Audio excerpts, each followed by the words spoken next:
fashion.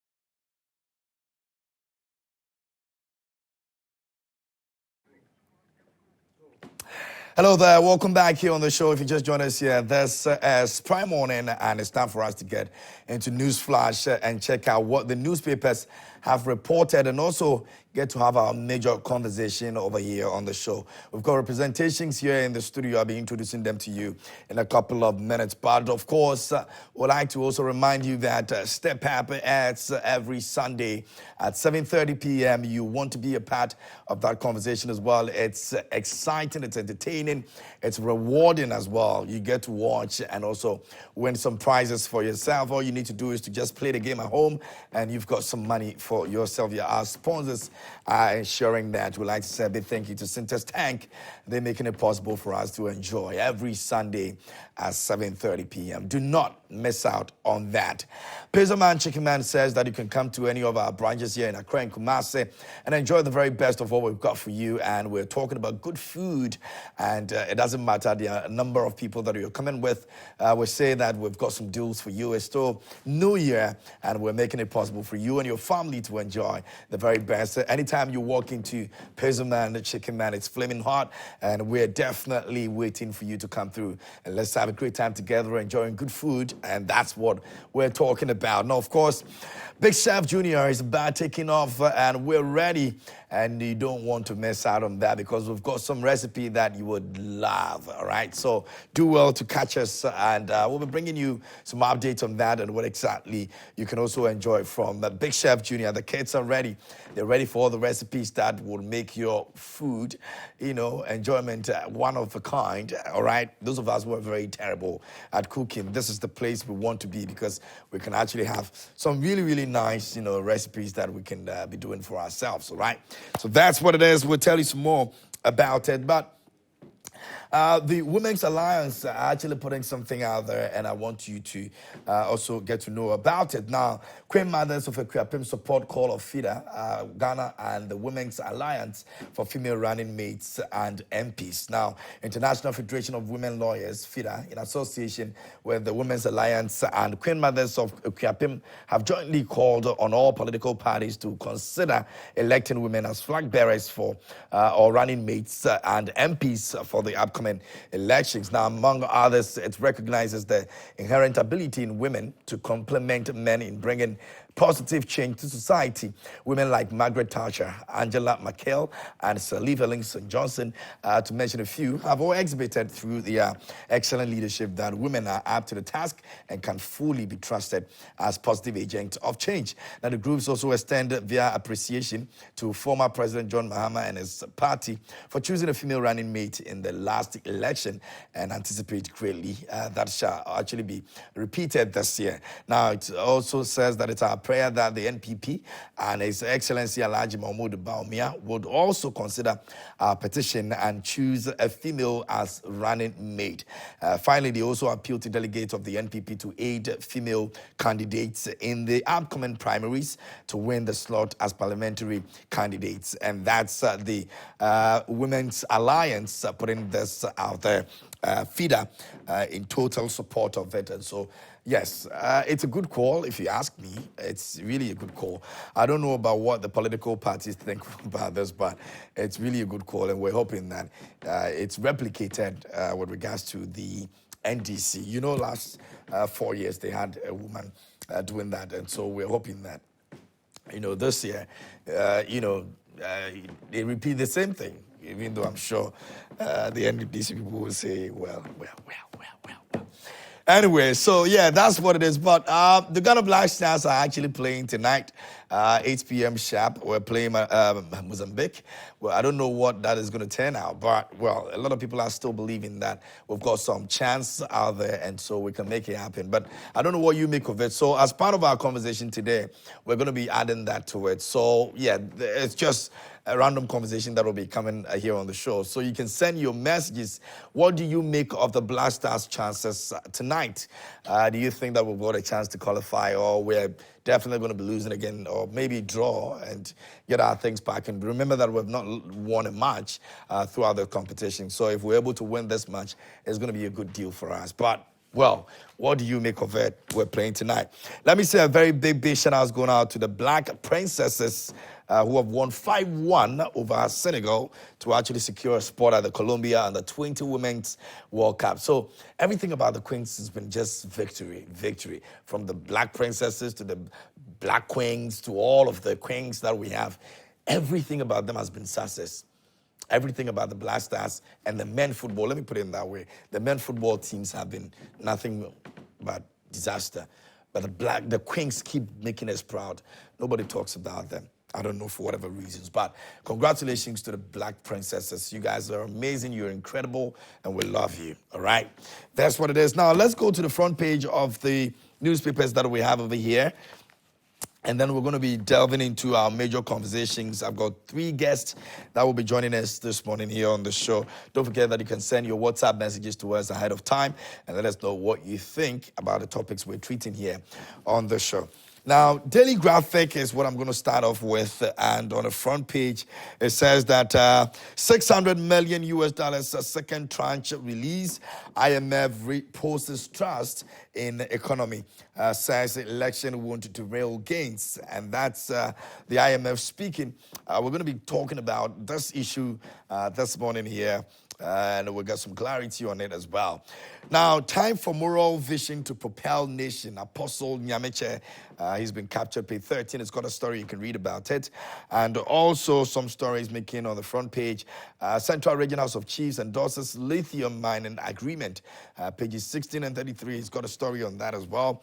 And global thinking, local action must blend to our spread development, Damboche advocates. And GCGL PPAG commit to push youth agenda. That's also captured on the front page of Daily Graphic. Now, the bank has Ghana in do-or-die clash with Mozambique, and that's a very tough one for us this evening. We're hoping that we'll be able to win that game and make some changes, in our chances in securing export to the next stage of the competition. So we're hopeful, very, very hopeful. Away from that, let's get into Daily Guide this morning. On the front page, it says, new railway engines land February, and Bosumtwi endorses Educhim for 2024. IMF approves $600 million second tranche, and also Baumia opens Wungu Fire Service Academy. That's also captured on the front page of Daily Guide. At the back page, what do we have? Ghana can still qualify if as Stars take on Mozambique. That's a story you can read about and find our chances when it comes to our qualification this evening. Fans show Stars massive love, and that's also captured at the back page. On sports, Senegal coach discharged from hospital after health scare. Aliou Cisse was actually taken to the hospital during the match. After the match, I mean, they lost. He was taken to the hospital, they actually won, and I don't know for whatever reason, he was not well, and so he had to be taken to the hospital, but he's been discharged, and that's what you need to know about him. Now, in the middle page on entertainment, Ajete Anand mourns Vincent Macaulay, and Alec Baldwin now faces fresh charge over shooting incident, and also Kunle Remi marries in stunning celebration.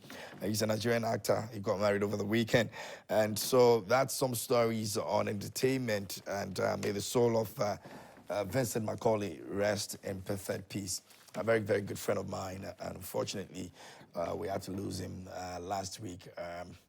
I don't know, but very, very, very sad. Very, very, very, very beautiful,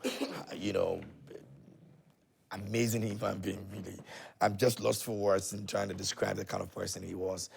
Vincent Macaulay is the guy you want to meet. I mean, he's bubbly, especially with his eyes, and when he opens it up like that, when he's having conversations with you, it's so sad. I've known him since 2011. We've been very good friends, and unfortunately, we have to lose him. Our sympathies to the family. Anyway, Daily Statement this morning is also reporting on the IMF. Money. It says IMF approves the second tranche of $600 million US dollars for Ghana. Duchum acclaimed NPP candidate for Bosomche. Experts call for change in media dynamics. VIP commissioning second fire service academy and training school and Boss Mark's 30 years anniversary. NPP primaries, Fantiakwa North residents root for Barbara, and that's the Daily Statement. Verse 1 at the back page, Natasha Jonas and Michaela Mayor, Britain retains welterweight world title by split decision. And that's some sports over there. We will do everything to qualify for the World Cup. Black Princesses captain Afi Aminyaku, and they actually did, beating Senegal and securing the spot in that World Cup, Women's World Cup. Congratulations to them once again. And that will be the Daily Statement. Let me get to the Ghanaian publisher. And says that the Queen Mothers endorse female running mates, and the government OK's new DVLA office at Busher and Pay 3 has got a story on that. Jinapo Afenyo, Lydia Buama, 29 others going on the post. And our candidate may be an idiot, but we will never vote for your idiots. That's also something you can read about. Page 10 has got a story on that. Once you grab a copy of the Ghanaian publisher this morning, you can read about it. So pretty much that will be the front pages of the various newspapers that we have this morning. Don't forget that you can send your messages on any of the stories. You can let us know what you think. Let me get to the Dispatch newspaper, the Daily Dispatch. On the front page, it says 2024 independent presidential candidate speaks. Too much power has been given to the president. It must be reviewed. Dr. Sam Ankra speaks on that. Now, if Mahama wins 2024 elections, will he cancel free SHS? That's a big question mark over there as well. And Ghana's fertility rate has dropped from 6.4 children per woman in 1988 to 3.9 in 2022. Page 2 has got a story you can read about it, all right? So that's the Daily Dispatch, the front page, and that's what it's reporting today. We're going to move on to our major conversations. Like I said, you can send your messages to us. Let us know what you think about the issues we're treating today. We're looking at the Ghana's receiving $600 million from IMF. We're also going to be looking at some legitimate concerns raised by individuals who want to know if indeed it's a good thing for former president to speak about having a honeymoon when he's voted into office. And running mates issues. The group called the Change Makers Forum actually asking, they are asking that we have, a very strategic approach in choosing the running mates for the NDC. Some women, I read earlier, have also come out. FIDA has also come out to say that they want to see running mates, women running mates for all the political parties. I don't know how that is going to be possible, but they commended the former president for making that decision 4 years ago. But is that going to repeat itself? They are actually asking that, it repeats itself, but we'll find out. In the studio with me this morning, let me introduce my guest, E.A. Metal Nunu, who has not been here in our very new studio, even though he's been part of this family for the longest. At the other side, is finally here in the studio. He's communications team member for the NDC, and he's joining us here on the show. Bro, good morning. How are you doing? Good morning, KMG. You good? Yeah, I'm good. And I think the new studio is very lovely. You love it? I was very impressed when I got here. You guys are doing a good job. Thank you. Thank you. And good morning to the entire crew. And since it's the first time coming here this year, I wish you all a happy, prosperous new year. And this is a year of change, the year that will liberate Ghana from our current economic hardship and the mess created by this government. So happy new year. You're looking good as always. Thank you. Thank you. And happy new year to you as well. And thanks for making time for us this morning. We really appreciate your time here. Thank you so much. Mr. Benard Monarh is here with us. He's a family to this family. And he's always here. He's always here to support us. He's a former national chairman, People's National Convention, the PNC, and also the convener of Arise Ghana. And he's always sporting his beret, and he's here this morning, as always, with it. Good morning, sir. How are you doing? Morning. Morning to Metal Nunu and to your many viewers, and particular your troublesome producer. When I say she's troublesome, she fights me. She doesn't agree. But I'm glad you also know she's troublesome. Not just troublesome, horribly troublesome. Oh. I thought it was just troublesome, man. Yeah, but it was a nice weekend. So much to do. A lot of work to do. I went visiting some farms. Wow. I love farms, you know. Here, up. No, within Okay. the Greater East Central region. I went to Loyi and many other places just to see what other farmers are doing. Wow. And I came to watch the beach volleyball, the African qualifier, where Togo secured the second place to join Ghana in the All-African Games. And then that's for the men. And then Nigeria also secured a place to join Ghana in the All-African Games. When we move, they move. Yeah, so clearly it was good. And today, I'm certain that the Black Stars will shine and will certainly get placed into the next stage. Hey. Yes, I'm very confident about that.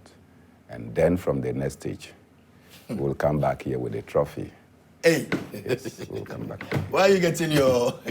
It's, as a sportsman, I have watched the Black Stars, and I think that they suffered a loss.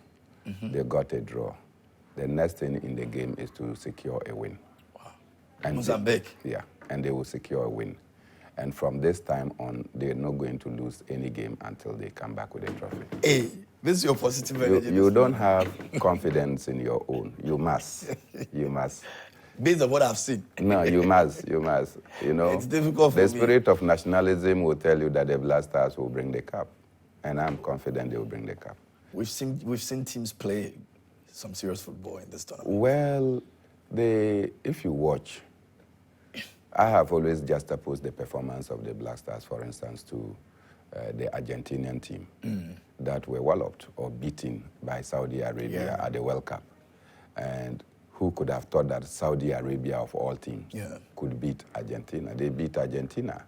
And of course, there was a declaration of holiday for them. But after that, Argentina went unbeaten throughout the tournament and lifted the trophy. Why do you think that is impossible for Ghana? The Argentinian team showed all signs of weakness at their inceptive game, but they came up performing and firing in all cylinders. And I am confident that from today onwards, you will see the determination of the players, the confidence with which they are speaking. You know, the game is not just won by your physical fitness, it's won by your mental strength. And I can see mental positivity amongst the players. Everyone is speaking. They don't want to come home the way they exited at the previous two tournaments. And so with that confidence, I'm happy that the team will go through. And then from there, they know that from this stage, if you lose one game, you are out of the tournament. And therefore, they will always have to up their game in order to scale through. So I am very positive about it. But above all, you know that tomorrow is a big day for Arise Ghana and for many, many young people. As we are bringing our comrade, Julius Malema from South Africa. Okay. Today he will move to Liberia for an important event, and tomorrow he will be here. And then after our encounter, he will also have to go to other places. It is in line with the African Dialogue series, where we are thinking about what we can do as young people to rebrand, to recreate, and to re-emerge Africa as a strong pillar for global attention. And so he is one of the people that will come here tomorrow, and then we'll take it up. And then thereafter, I'm sure the conversation will be opened. The itinerary will be something of this nature. We will be moving straight from the airport. We will not even give him a rest. We'll take him straight to go and have a visit to President Kufuor. And then from there, we'll visit President Mahama. We'll come to the office of the president, hopefully to meet with the vice president. And then we'll move to Kwame Nkrumah Memorial Park, where he will be laying a wreath and possibly planting a tree. It is after this that he is allowed to go into his room to take... That's a straight work from the airport. Yes, from the airport. That he's then allowed to go and refresh. And just after refreshment, we're going for lunch, and then he will go to the event. From the event, we get back to the hotel, where some selected media will have a one-on-one interaction with him for about an hour, and then we'll call it a day. So it's a full-packed day, and we want to make full use of our comrade, the commander-in-chief of the economic freedom fighters. Is it going to be his first time? His first time coming to Ghana? Yes. I'm not too sure. Yes, that is his first time to engage in any public event. He's passed through, but necessarily not done anything. Okay, for a purpose like this. For a purpose like this. Okay, that'll be good. All right, so it's happening on Tuesday, 2 p.m. sharp, and it's open for, It is open to the general public. Okay. And in particular, the youth organizers of all the political parties. I tried to send a letter, and I have lost count of the political parties. The pressure has been enormous. Wow. Then before I could realize, I was told that the APC and PPP youth are very angry. I said, you didn't get the invitation. I said, don't worry. So quickly I had to go and do and edit. And in particular, the students' bodies, the National Union of Ghana Students, the University Students Association, the College of Education, and the professional bodies, everyone, particularly that is for young people. This is our day. I have tried to reach out to as many people. And so you can see that I did not have sufficient sleep. Exactly, and it's a good one, especially when he was expected to show up at the convention and he didn't. I'm not sure that the invitation got to him as was advertised. Really? I'm not sure. From every indication, every interaction with him, it is evident that he did not get the invitation, even though he was properly advertised. Oh. And so, if he was given the invitation, he would have come. Yeah. I'm asking because people were blaming him for not showing up. No. I mean, it's good we get to know that, from his own side as well. But he's been speaking, about the whole program that will be happening on Tuesday. So let's take a look at this video when we come back. Hey guys, I'll be visiting Ghana, the home of the African democracy, on Tuesday, 23rd January, for a day of dialogue with Arise Ghana, a bipartisan civil society organization made up of young Ghanaian political activists who strongly believe in the economic freedom in our lifetime. The dialogue will take place at the College of Surgeon and Physician in Accra at 2 p.m. Join us as we all meet as young people of Africa, because we care about our continent. Thank you. Hey guys, I'll be visiting Ghana. All right, so that's Julius Malema. I love him. I love him so much. Continent Africa, tomorrow is your day to come and listen to one of the vibrant young Africans. And so we have scheduled these activities, as I said, from the airport straight to President Kufuor, come to President Mahama, go to the presidency, move to the Kwame Nkrumah Memorial Park. And then he now gets a chance to see his room. Freshen up. For the main. Then from lunch, we go straight for the event. Okay. Yeah. And there will be a press interaction after. Yeah, there will be a press interaction. There have been a kabudu of media houses that want to have one-on-one. Many of them want to have an in-studio encounter with him. But it's simply impossible. So what we have done is that we are going to segment. So we can give you some 10 to 15 minutes. So prepare your questions, a script to it, so that we will be able to have as many people, media houses, to have their one-on-one encounter with him. And I'm sure that 15 minutes for a media house, that'll be good. That'll be good. Yeah. That'll be good. All right, so on Tuesday, make sure you go. It's 2 p.m. Do not miss out. And we'll be there. We'll bring you all the updates here on the show too as well when we come back to have our conversations. But we're starting off with Ghana. Who says that he's not a fan of Malema? He said he's not a fan. I am a big fan of Malema, and actually this is my first time hearing about it, so I'm going to be there tomorrow because I love listening to him. And when you listen to him as a youth, you realize that there's a lot more that you can do. As for the old generation, I think they failed this continent, and it's up to us to take the mantle of changing the destiny of Africa into our hands.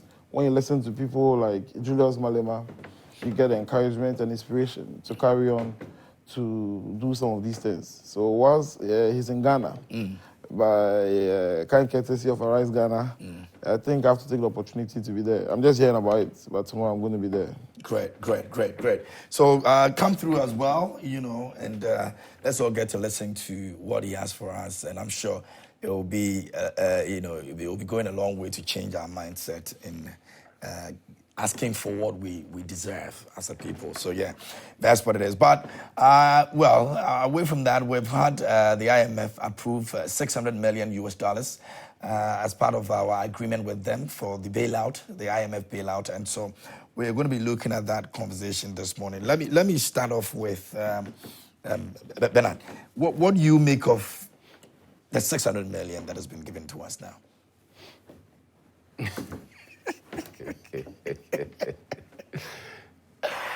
Oh boy, KMJ. It's been a long journey. We celebrate mediocrity so much that underperformers are hailed and lifted. And so when you have underperformers that are hailed, you expect any glory to follow. You will have your economy vanquishing all the time. Ken Ofori-Atta is one of the zero performance as far as the Ministry of Finance is concerned. Nothing that Ken Ofori-Atta proposes as a panacea to our economic woes has ever worked. President Akufo-Addo was spot on when he indicated that no nation has taxed itself into prosperity and that we will move away from taxation to production. The Vice President could not have done it better than the eloquence with which he went proclaiming from taxation to production. You recall that the same president also told us that yetisika so and so if you are to suggest that we are sitting on wealth. But it's as a result of bad leadership and governance. That is why Ghana is poor. And again, our eloquent vice president was everywhere, saying that he had worked at the Bank of Ghana before, and every resource, every penny we need to develop this nation, we have it in this country. We don't need to borrow. And that the overborrowing had catastrophic effects on our currency, on our exchange rate, on many other economic indicators. Then fast forward, President Akufo-Addo and the Vice President get the nod. Then they go and appoint a no performer, Ken Ofori-Atta, to come into the Ministry of Finance.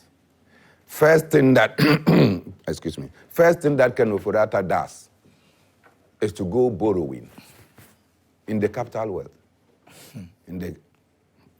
You understand? He went borrowing, contrary to the view of President Akufo-Addo and the Vice President, who believe strongly that we are sitting on wealth and that we are capable of resolving our economic debacles through our own resources. And I do believe strongly so. After all, the Vice President told us that if we want to do road construction, we don't need to go and borrow money. We need to toll the various sections of the roads. Do we have tolls today? No. So you see that the man is a flop. The Minister for Finance is a flop. Because even what he has been told will be a solution to the problems, particularly in road infrastructure, he has opted out of it. And he wants to go into road infrastructure. Is there any wonder that the road just here, called what do we call it? Obi-Chebi? Okay, yeah. Lamte. Right? Has been stalled?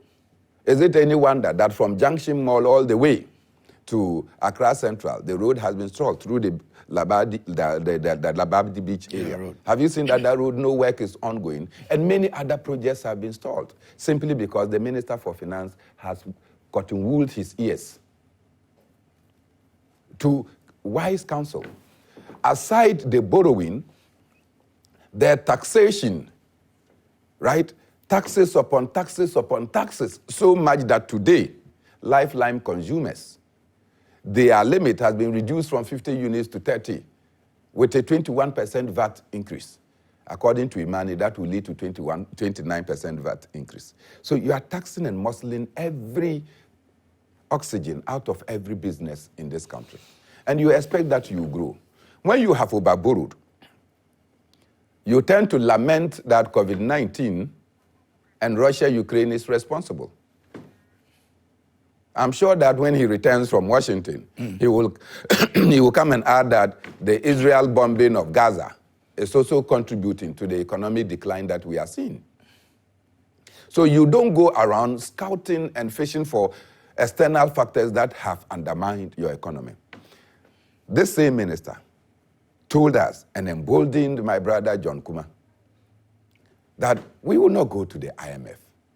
It is an archaic and awkward way to want to find solution to your economic problems. That the IMF, going to IMF, will bring dire consequences.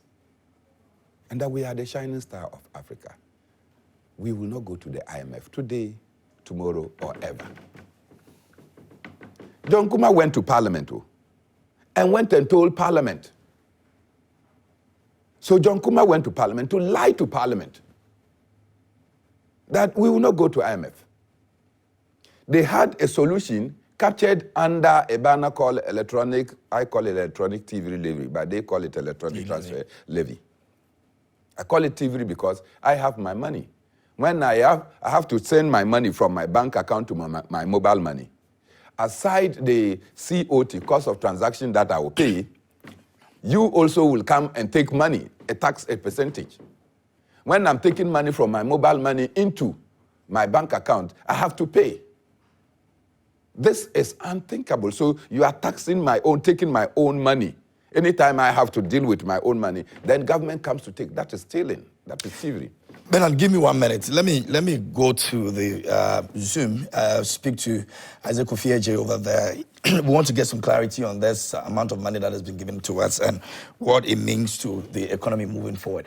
Kofi, good morning, if you can hear me. Good morning, KMJ. Great. Thanks for making time for us this morning here on the show. Right. Great. We want to understand 600 million given to us by the IMF. What does this mean to the economy, and what do we stand to gain or lose from this? Okay, so the primary motive for visiting the IMF was basically to look for money to support our balance of payments, which we anticipate around $3 billion for the next 3 years. So we understand that majority of that money was supposed to come from the IMF. The amount they will give to us is specifically for balance of payment support.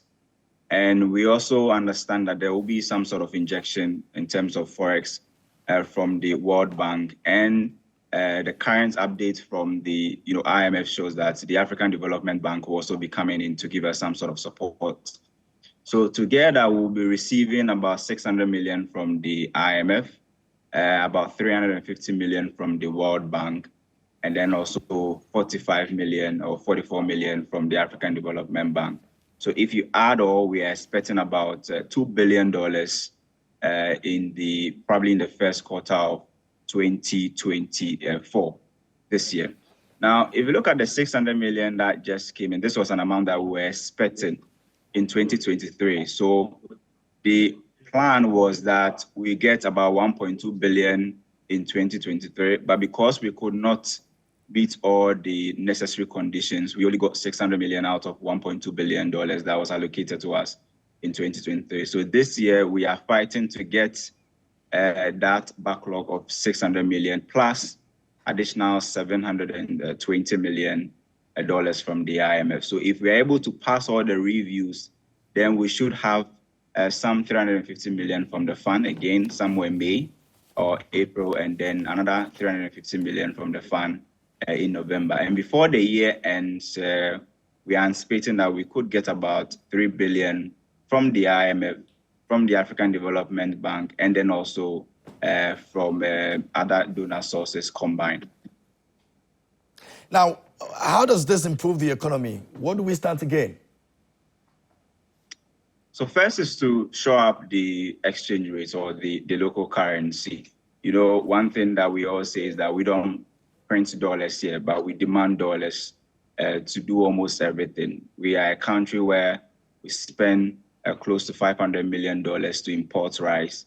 And then also every month we are spending about $400 million to import crude. So that tells you that without this forex inflows, we'll have a lot of problems in terms of exchange rates. So we did some plotting to see the impact of the IMF money, first on the exchange rate, on inflation, and then also on the country's reserve, what we call the import cover. So on the exchange rate, for instance, we compared 2023 to 2022, where we saw that before the IMF money came in, or before we visited the IMF for the bailout support, that whole year, the cedi lost a whopping 44% of its value. That's like, truncating about half of the cedi's value. So we saw the cedi moving discretely. We could see the cedi move from like 12 cedis to 13 cedis to 15 cedis.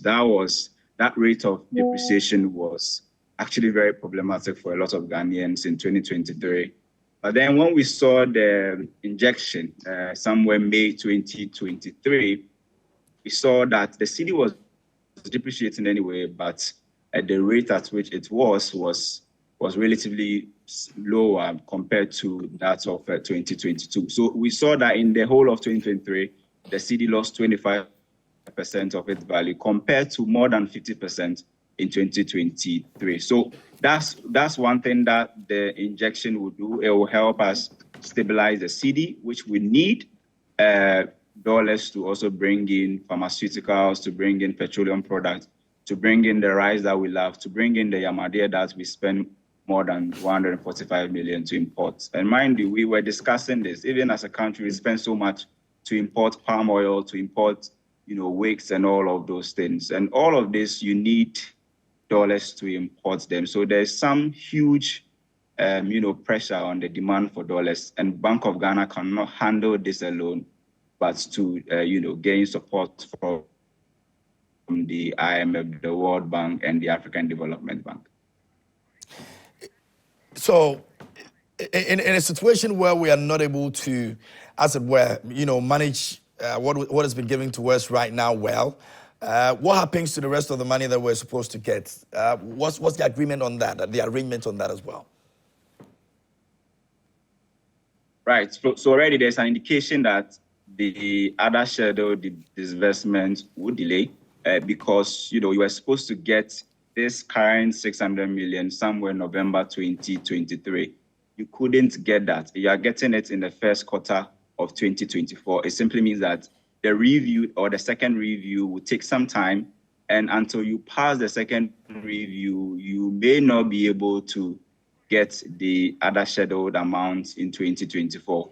And we heard from Stefan Ude, who said that, gaining the necessary assurances from our creditors will still be very important in terms of meeting all the conditions to get the other disbursement. So if you look at the plan right now, and when Stefan was asked when we are going to get the next disbursement, he did not mention a specific timeline, but he believes that between, April or May, we should be able to get the second review and also get maybe the money coming in. But the 600 million will surely hit our account. And when he was asked when the money will be in the account of Bank of Ghana, he said it's just a matter of hours, but not days. So probably we're expecting that a Bank of Ghana will receive an alert message this morning or in the afternoon.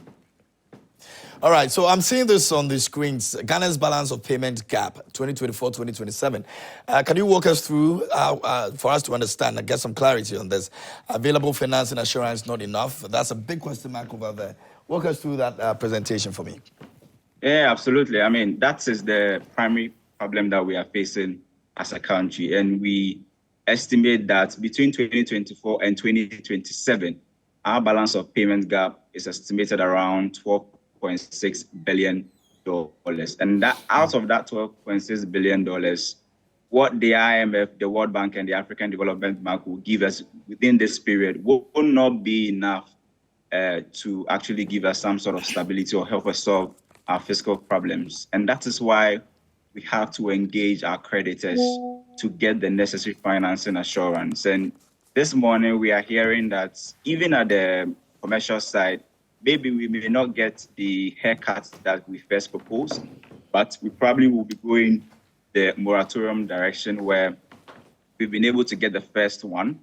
And creditors are very mindful at the moment because they know that this is an election year. And so if they are going to give us any form of financing assurance, they will give us in bits. They are not going to probably give us the total amount where they believe that we may not be able to be fiscally disciplined in an election year. So you have on your screen 2024, this year, for instance, our balance of payment gap is estimated around $3.3 billion. IMF is already giving us $600 million for the second tranche. We are getting about $350 from the World Bank, African Development Bank, $44 million. So together about 1.9. So it means that the rest would have to be explained through debt restructuring or talking to our creditors to give us the needed fiscal breathing space. Interesting. So on the front page of Daily Graphic, it says that IMF reposes trust in the economy. What are the economic whiz-kids actually saying in terms of, what the IMF representation is actually saying as well? Well, so if you look at the IMF assessment, it's usually on the macro level, but at the micro level, the ordinary Ghanaian says that, they are not really feeling the impact of the IMF program. But one thing that we can all talk about is the stability of the cedi. It has not really depreciated like it did some 2 years or a year ago. Yeah.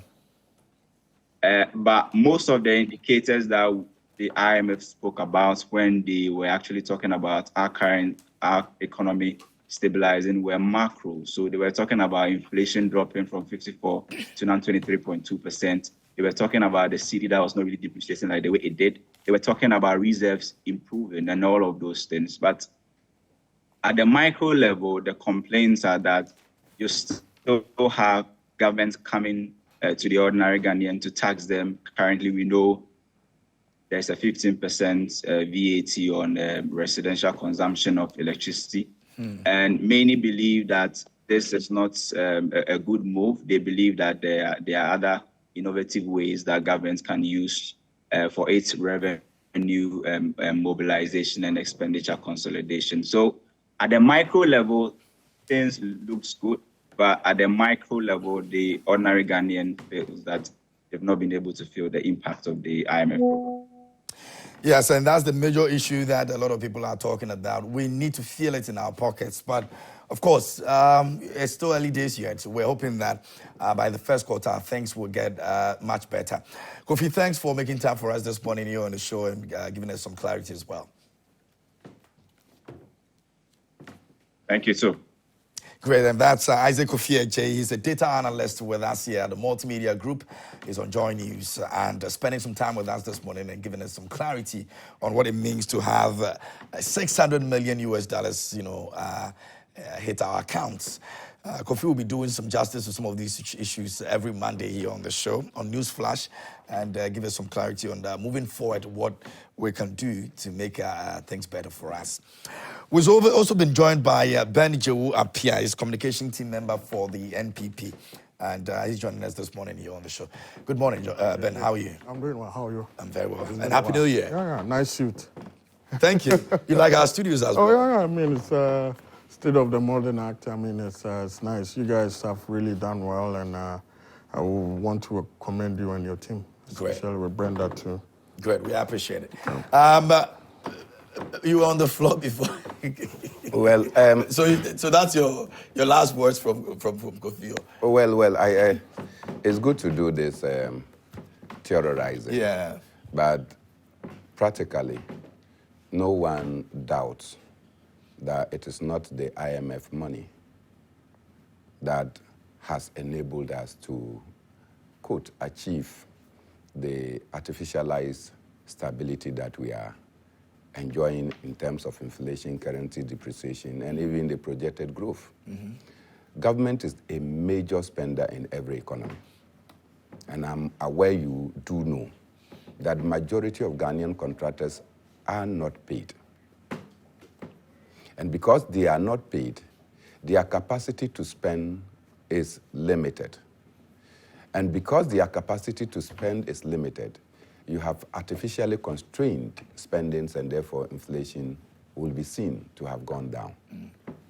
So it is not because IMF has given money, but because IMF has given you tighter conditions that undermine your development, and in particular, job creation and employment. You know that because of these IMF conditions, there is a public freeze on jobs within the public sector. And so all those things have come away with negative consequences on economic progress. And so when you come and say that 600 million is responsible to leap an economy that over the period spent in excess of 6 billion, and yet nothing has happened to that economy, it is not true. It is the artificial containment of your expenditure. 2, why? Many businesses have folded up. If you go to the ports as we speak today, how many containers are cleared in a week? Sometimes 11 containers. Majority of Ghanaian businesses are clearing their goods at Togo, that's Lobe, and in Abidjan. Why? Because the import duties there are bearable. So they prefer to go and clear their goods and bring them. And these days, even if you have to import something, they'll tell you that we have imported it at Togo. So go there, you get it duty-free, and you bring your thing.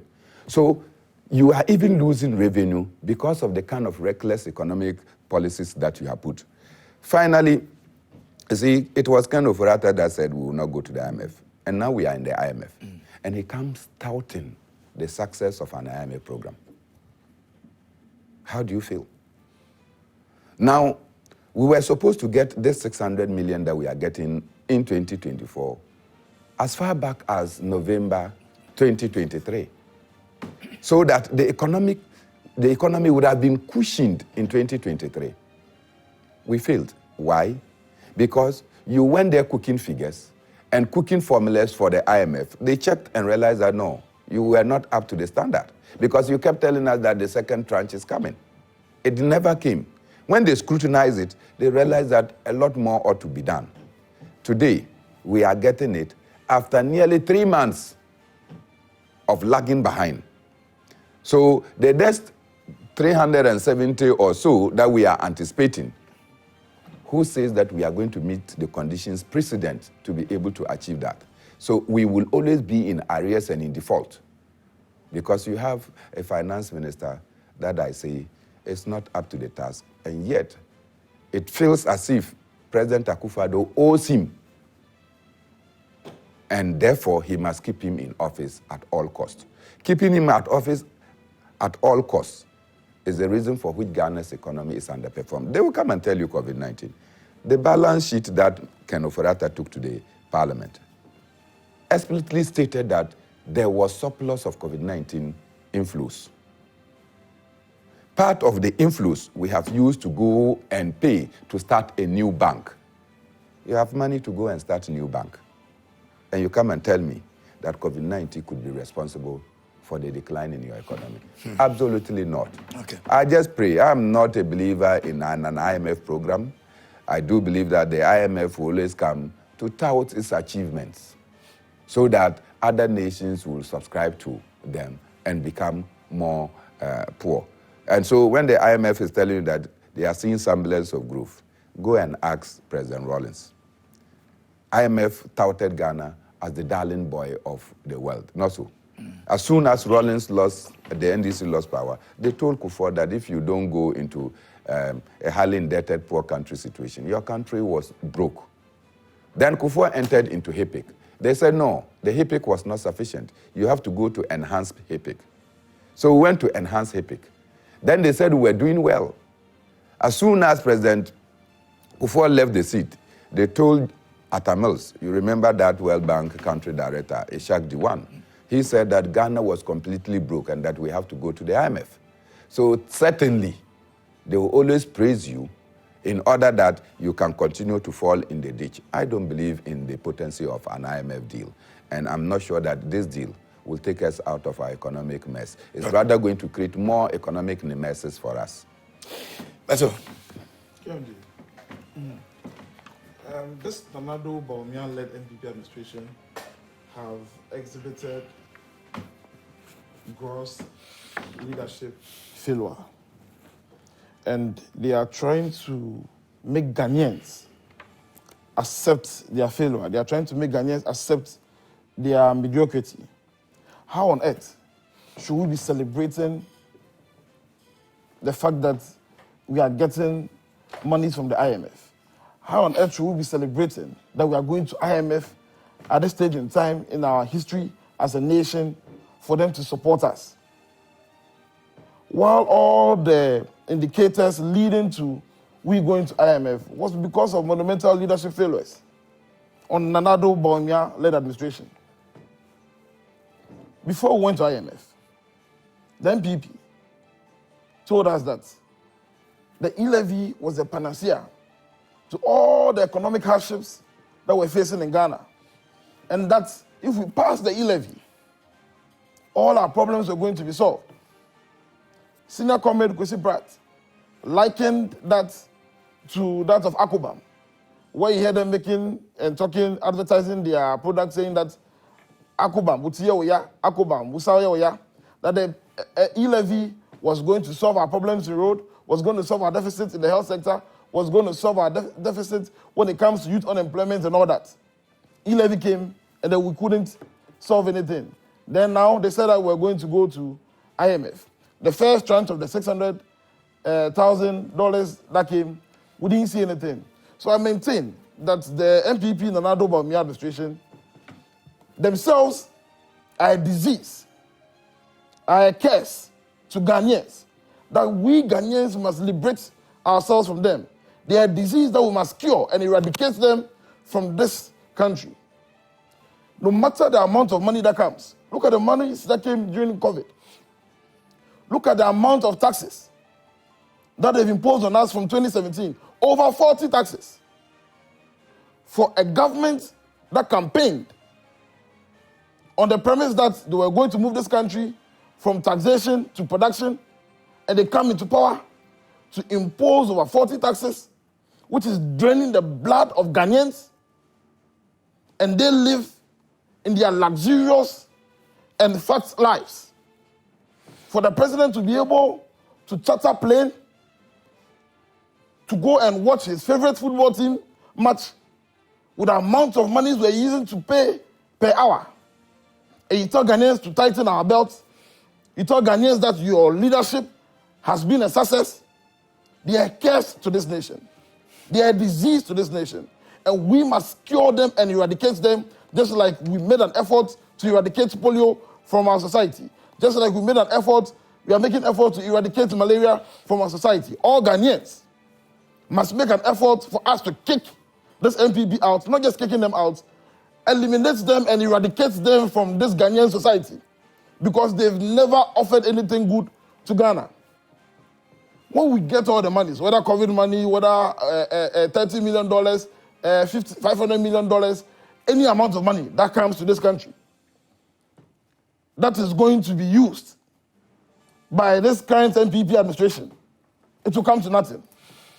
You know that apart from imposing a lot of taxes, over 40 taxes since 2017, this NPP administration is one of the luckiest governments that has gotten revenue. The John Dramani Mahama administration, in terms of public revenue, had 248 million Ghana cedis. NPP and another administration, revenue, they've gotten over 830 billion Ghana cedis. They've had taxes more than anybody. They've borrowed monies more than anybody. But currently, look at the socio-economic state of Ghanaians. What can they boast of? In terms of infrastructure, nothing.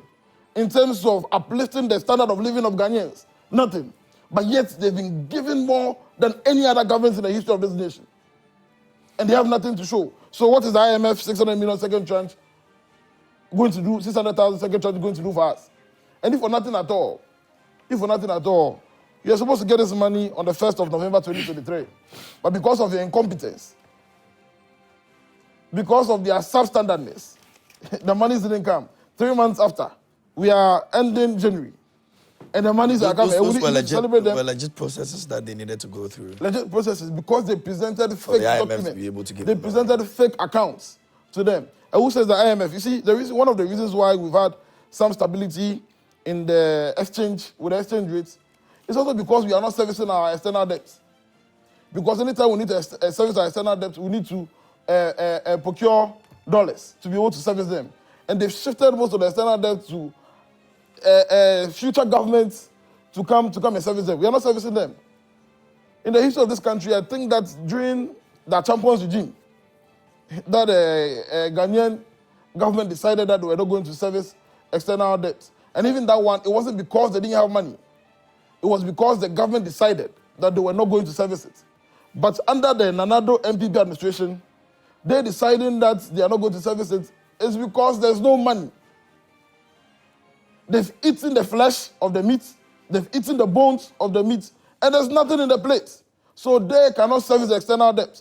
They are going around nations begging people to write off certain debts, our investments in local bonds, and people, for the first time, if you study economics, just like senior committee said, theoretically, one of the safest investments you can do is investing in government bonds. But another MPP administration, Baumia administration, have taught us that even the government bonds are not safe. You invest one Ghana cedi and you lose value on the money, and they are telling you that they are going to give you like 80 pesos. Your interests are also not coming. And we are celebrating these people. We need to be serious as a nation. We need to tell them that this is not what they promised us. We need to tell them that we are suffering in this country. A country that boasts of lots of natural resources. We've got gold, we've got diamond, we've got manganese, we've got lithium. Talk about cash crops. And we are suffering like this. Look at this nation at the time of 2016. At the time His Excellency John Dramani was handing over power. The nation was on its way to recovery. But now we've gone down the drain. Okay. And it's a result of this incompetent administration. We need to come together as Ghanaians. This is not about politics. It's not about NDC and PP. But the best alternative going into 2024, this year, 7 December, is to make sure we kick them out by bringing back John Dramani Mahama. Very well. You can send your messages to us. I'll be getting some of the messages that you've sent on WhatsApp very soon, so we can hear your thoughts as well. Let me go back to the guest in the studio, and Ben is here. Ben. Yeah. Well, good morning to the cherished viewers. Good morning to astute politicians like Benard, Monarh, and my very good friend, Rojo. No, I want to say a very good morning to Claudia Lumo, who's going on election this Saturday for Ofori-Atta. And a warm greetings to Madame Gloria, who's also contesting for the Trouble seat. So I wish all of them well, and I know that on Saturday they are going to come out victorious. Well, clearly. I like your choice. Claudia. Is it a female choice or Claudia and then Gloria? Gloria. Okay. I just like the choice. Sure. You like them or just the choice? The choice. For whatever interests I. It's just the choice. Well, KMJ, you see, clearly, I would like to start from where my brother stopped. And you see, from the way he's speaking, you can clearly tell that it's because of the political power that they want.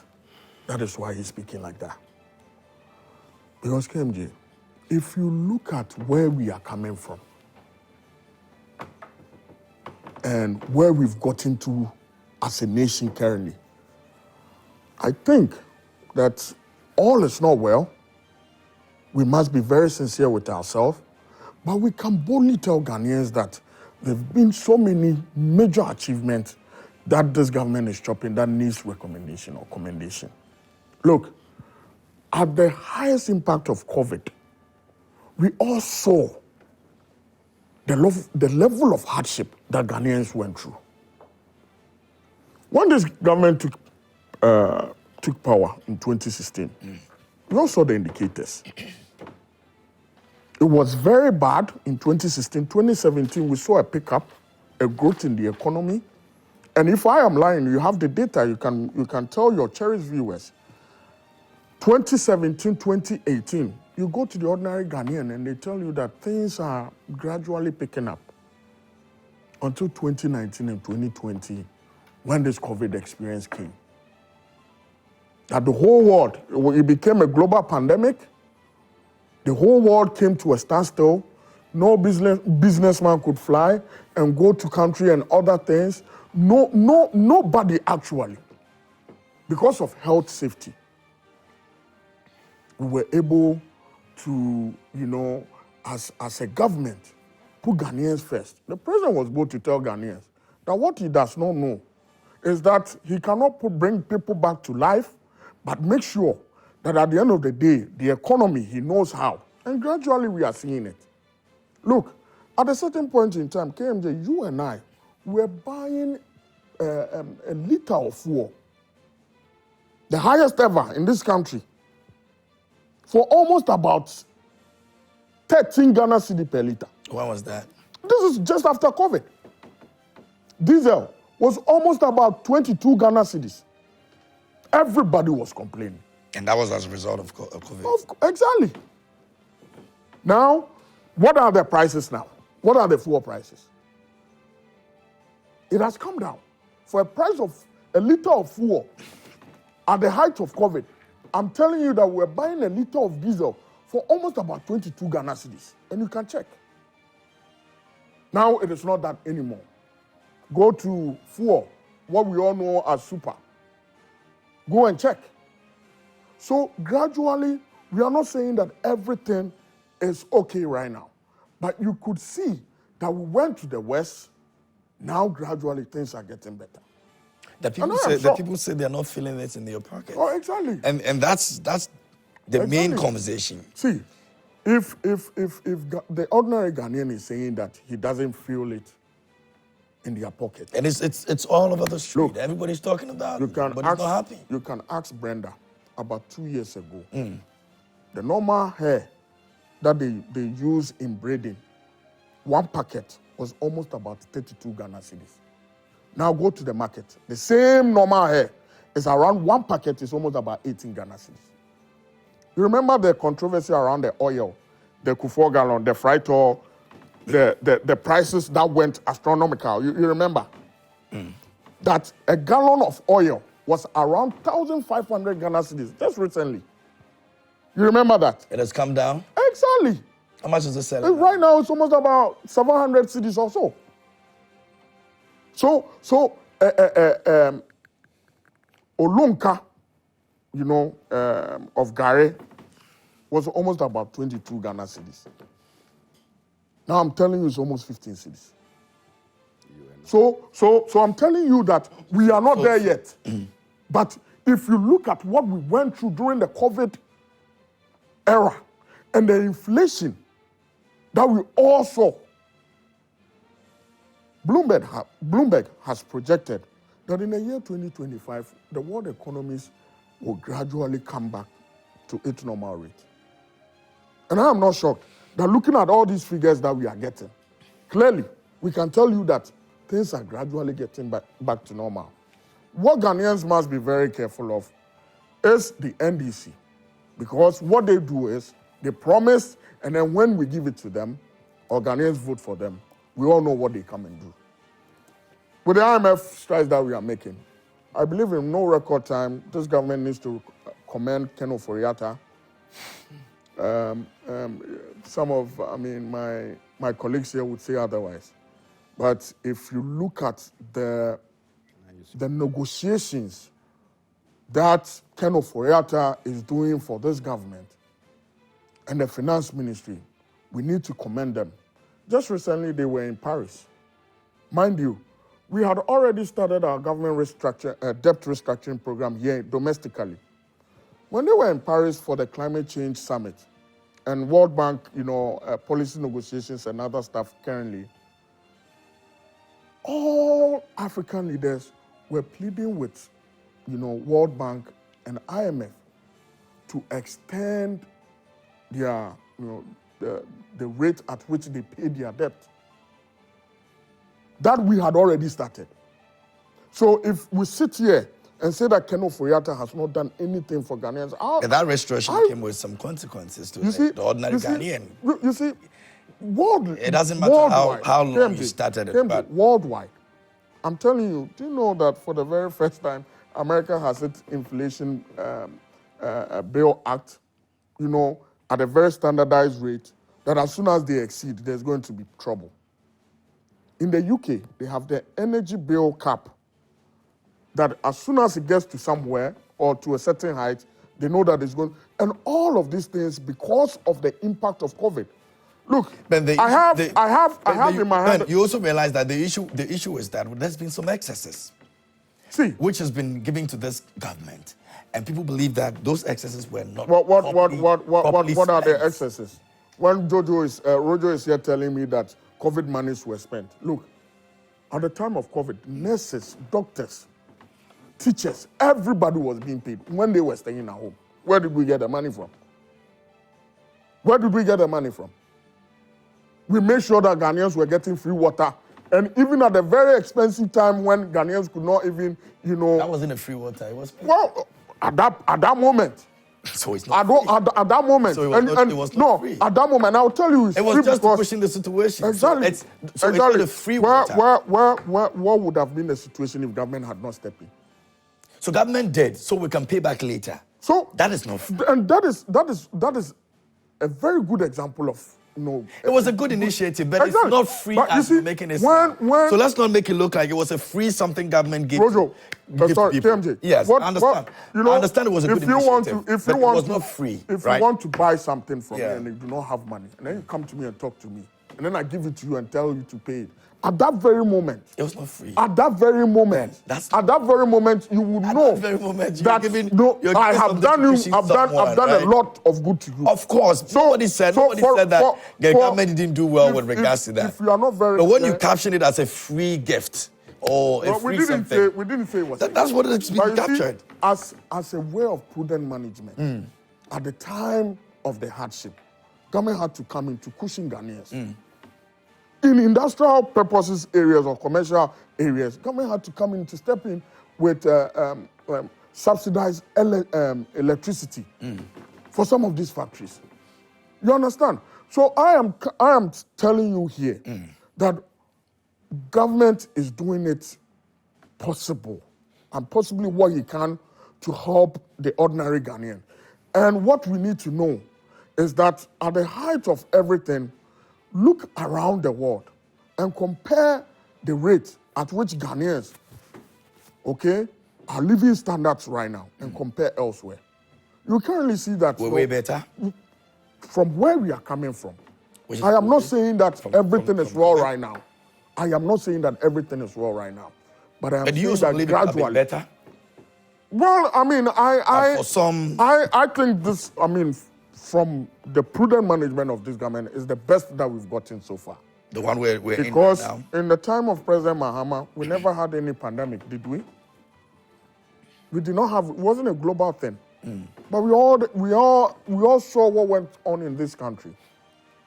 So I am saying that this government is really helping us, and it's not something that everybody would want to associate itself with.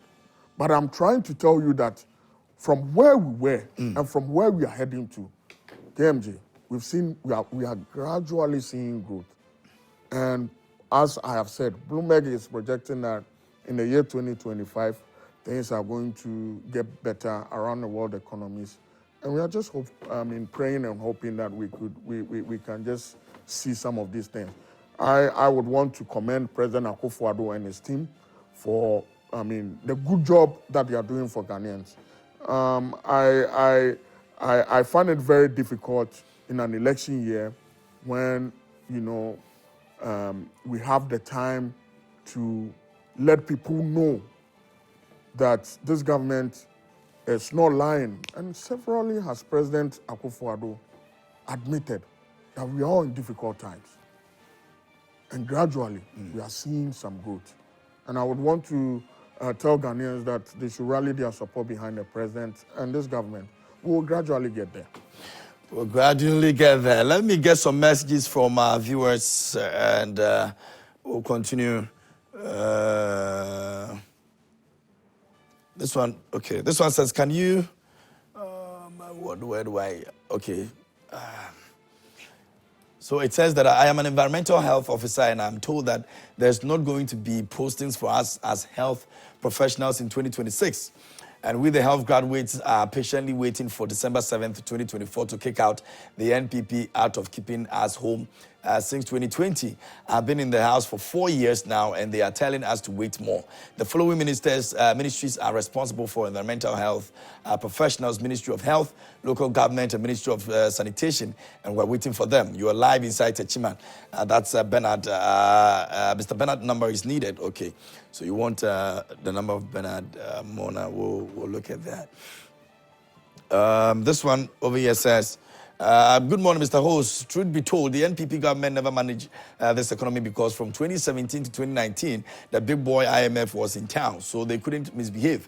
And immediately the IMF left in April, the data NPP guy is talking about starting going bad. To measure them with their own yard, Dr. Bawumia told us economic challenges cannot sidestep Togo, Burkina Faso, and others being only Ghana. Isaac Zibala sent in that one. Let me read this one. It says, good morning, KMJ. What is the NDC man saying? Ghanaians wouldn't entertain any dead goat and honeymoon president. Mahama presidency was a complete waste of time. Nothing good can be associated with Mahama except him claiming legacies of late President Mel Sadat in Tamale sent in that one. This one says, good morning, Nabet here. Okay. Let me go to the, oh, shoot.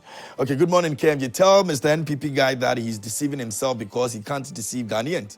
This NPP people just go to IMF for their campaign. KMJ, we need people like you that we fight for this country. We're all doing our best, my brother. Good morning, Mr. Host and your panelists. I wish you could kindly find out from the representative of the National Democratic Congress whether he's happy asking the people of this country to vote for a president who once told everyone, especially the youth, that he was not a magician to ensure that there are jobs for us and that we should continue to be hungry, whilst he and his ministers enjoy the meat which they said they have eaten, leaving the bones before they left power. We do not have short memories as they think. 2014 and 2016 was confronted with no pandemic, yet we entered into an extreme economic crisis. He should stop his drama. Because we are not ready for them any longer. Nathaniel in Lumbusi sent in that one. Correct. This one's okay. Correct scores. Zacharias in Sunyani says, now Ghanaians have seen the real incompetent managers of our economy. They are visionless, bankrupt in ideas. The former is a disaster. Those saying NDC and NPP are the same. They don't know what they are saying. Now, Nanado Bawumia promised $1 million per constituency, a failure model schools in Zongo, Bawumia 419, 1V, 1D. Bawumia answered the 176 questions before we go to the polls. In 2024, if the NDC not declare winner, no way for incompetent NPP. Vote Mahama come 2024. Okay. Good morning. Please, I hear the Mr. Ben say Gary is now 15 cities. At least be truthful small. Why? Gary 30 cities. Gary is 30 cities, please. Okay, so I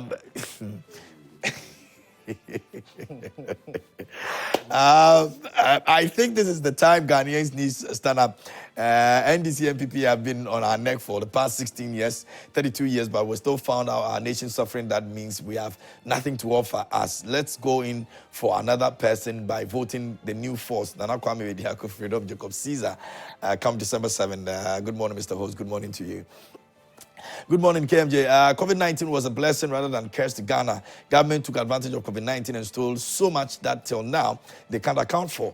Just look at the audit report on COVID-19. So shameful to talk about, but the president never rebuked anyone not to talk about law enforcement bodies. Everything is just wrong with us. Every move they make contradicts natural and logical reasoning. How can we be doing decentralization, yet you go about dividing regions into more regions when your payroll is already full and you're borrowing to even pay workers? How do you get up to build and equip 111 hospitals in a country where almost every community has health facility? You introduce so much taxes but claim you are practicing equality. Cost of communication so high, yet we are promoting digitization. Everything but As for buying data in this country, they wouldn't want to go there. Hello, greetings to you and your management. Blue Band here, one of the best brass bands impacting Ghanaians with creative brass music. We're located in Cape Coast so far. One of the best. Why you didn't think about the group is that, oh my goodness. Big shout outs to Blue Brass Band big shout outs to you guys, man. You're doing incredible work and we appreciate it. All right, so you can contact them. Let me help them. You can contact them and make sure that you get their services. Good morning. Please ask the NPP man sitting there that under NPP 8 year have they built any university for Ghana? Okay, they will answer those questions too, if they built any.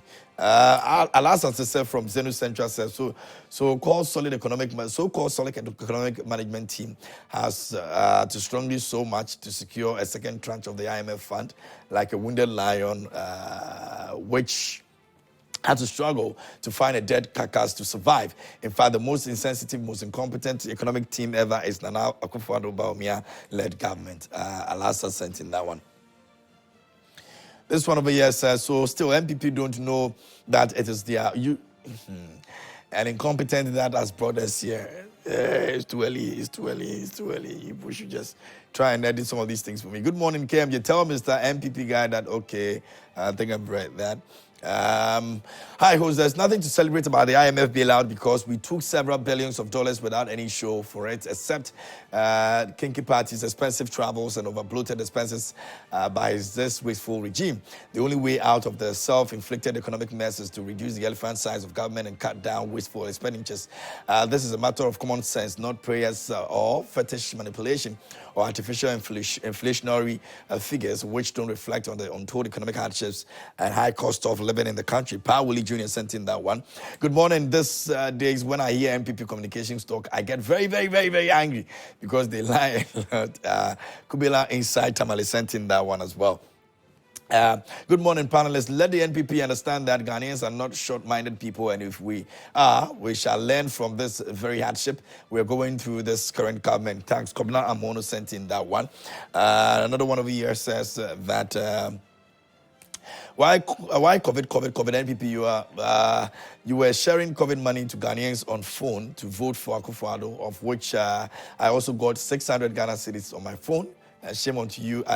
Nkratia People's Party. Did you send the money back to them or you spent it?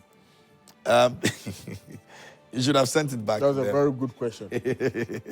Good morning, Joy Prime. Ghana is suffering indeed. Imagine this hardship we're going through now, and you turn the only alternative you see, Mahama, from Buafwe in Tamale. Let me go on this one. It's a long one. Good morning, dear host and a gentle panelists. Please have time to read my message to the end, okay? Dead conscience in leadership offer deadly leadership results. There are enough evidence for holding the older generation accountable for the woes of Ghana. Putting everything aside, they have not collectively done their little best to effect seasonal transformation agenda for the entire country. I wonder what they see themselves capable of doing again anew to change things in this country after having been given their time in the various segments and seasons of political leadership of the country. Collectively, NDC and NPP political parties have led the country for 31 bad years, and yet their collective achievement are nowhere closer to that of Dr. Osagyefo Kwame Nkrumah, who led the country in less than 10 years. The worst side of their collective leadership is their inability to maintain the numerous industrial projects of the late incompetent leader Osagyefo. Late competent leader of Osagyefo Kwame Nkrumah. No, you've written a novel for me this morning, and you expect me to read all of that. There was more, actually. Oh boy. My goodness, please take it easy. There are others also sending their messages, so do well to just be, Good morning to you and your able panelists, my big brother Benard and my very good friend and senior comrade Nunu. Mr. Host, this $600 million should be a turning point for Ghana as a whole, but this wicked good for nothing government will soon use it to curse in private jet, watch a party share to their various parliamentary candidates, and among it all, Sewa Bruni will end up having half of this money in a private account. You can't substantiate some of these claims you guys make, so it's always difficult for me to read them. Let me take the last one and then I get back to my panel in the studio. But there was a Sewa Bruni. Absolutely, but in some But I mean, how can do you we say that substantiate the half money of in the Sawaba money will go Municipal to, I mean, account? I don't have evidence. Well, But these did you, things did are you not see the true, kind and, of luxurious lifestyle they were living? Yes, but We don't would you even also have say to- that it's coming from the prospects in the Bathing in bank the account? sky. I mean, and those all things that people say, I mean, what evidence do they have? No, but it's nobody's talk something about it's bathing something in that the people are sky. saying that we When need your to be very Minister for careful of. Defense comes out to say that why the president needed to be bathing in the sky, so that from here to London, he needed to bath before getting to London. It's so petty. Every private jet. So the every minister, private the jet minister for, has, the minister has for a washroom and has all of these facilities. That you can take a shower. Exactly. So I mean, why are we so petty about some of these things? Private jet comes out, even the normal plane. When you fly economy, economic, or not even a business, you have That's your just, normal, a close- So when you when say you that, have- But KMJ, we shouldn't be saying all of these am things. I on the floor? President Muhammad or I am chartered to jets. be This one at this time. Should we also say that he was battling in the Ben, sky? let him finish. Let him finish. No, what it he- shouldn't be there. Benard, Because- go. Because I am a master of interjection. No, please don't. But I've No, Benard, always- go on. I thought, I didn't think you were on. Please go ahead. Yeah, Benard, go ahead. so Let's do this for our viewers. Let's no, go. so Go clearly, ahead. I mean, I never said that the president needed to be bathing in the sky. You were engaged in a profligate expenditure pattern.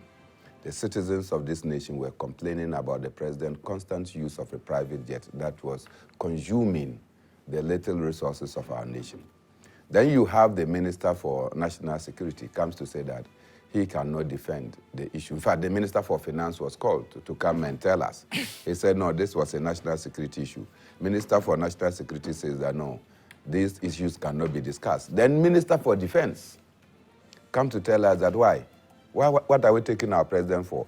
He doesn't need to sit in the presidential jet that other presidents, including President Kufuor, has used. Because this president requires to be bathing for 6-hour journeys of less than 6-hour journeys. And then I talk about it, then you say that is petty. Then you appointed ministers that are petty. So it goes to the character of persons that you have appointed, and therefore the character of the president and government at large. That this is what we have. You don't credit the people of Ghana with intelligence. You credit us with pettiness. And when we want to talk about your own pronouncement, you somersault and tell us that we are being petty. How can we be petty when you told us that it is the president that requires to go and be bathing? But you see, in all this, I am muffled by the attempt to use COVID-19 as a basis for which our economy went haywire. Before COVID-19, the same Bretton Woods institutions had told us that Ghana was over-borrowing and that we were running a debt crisis. The problem we face today has nothing to do with any other factor than a debt crisis and how to manage the debt. How is that the case of COVID-19? Look, when you're talking about inflation and what have you, COVID-19 started 2020, right? Yeah. Go and check the inflationary figures. You were still doing 9.8. 2021, you were doing 9.8. Even in the peak of COVID, 2022, 2023, you were escaping COVID. That is where your inflation then took a nosedive. How then do you tell me that COVID-19, at the peak of it, that inflation was even less than, was still, you can call it single digit plus some points. Then post-COVID-19, you have run into 54% inflation. Your currency was in a different realm, nearly 20 Ghana cedis to the dollar. Then all of a sudden, things start to stabilize. And you think that it is because of your policies? No, it's not your policies. One, international forces. For instance, the dollar to the cedi. If you are talking about the oil, the cooking oil that you have bought, if the dollar was 17 cedis to $1, and today is 12 cedis, and we're buying or we continue to buy oil, and we have to use the dollar for our pricing, then you expect that the prices will come down naturally.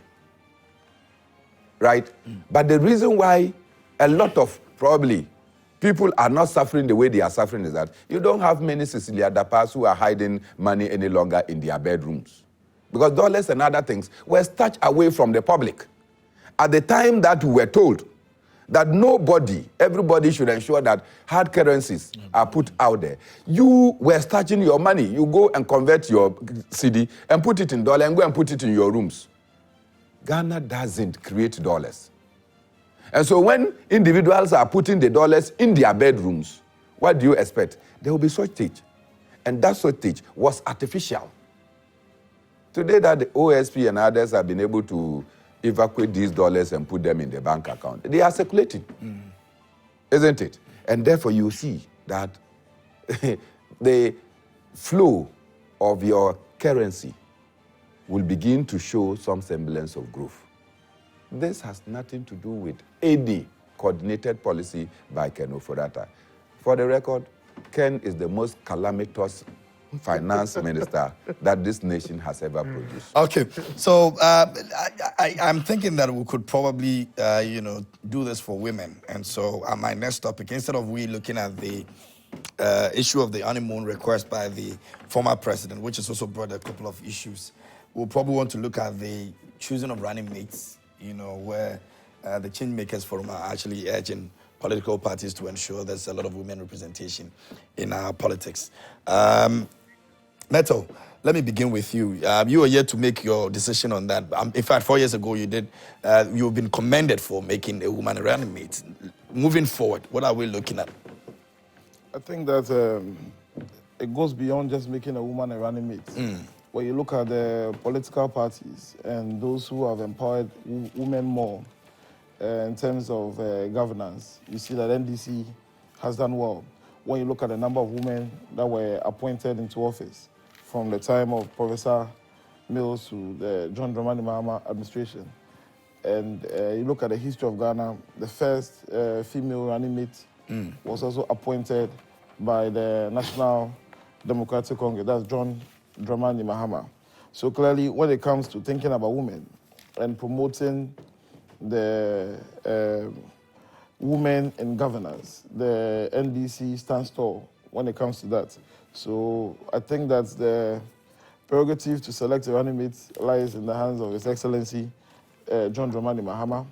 And if he deems it fit that a woman should pair him to the 2024 elections, I think he wouldn't hesitate to do it because he's giving clear signal of what he does when it comes to women in appointing them into governance. So we accept the call from the women advocacy and the women advocacy groups. The women advocacy groups, we support their call, and I think that they are again supporting what NDC has done so far. I would have wished that as part of the advocacy, they should have acknowledged the political side who has appointed more women into governance. The figures are there. Oh, they commended, the former president for making the decision. Yes. They commended. So they should even the Women Alliance group also did. It's a good point that should be highlighted, that they commend His Excellency John Dramani Mahama for appointing a woman. I think very soon he's going to announce his running mate.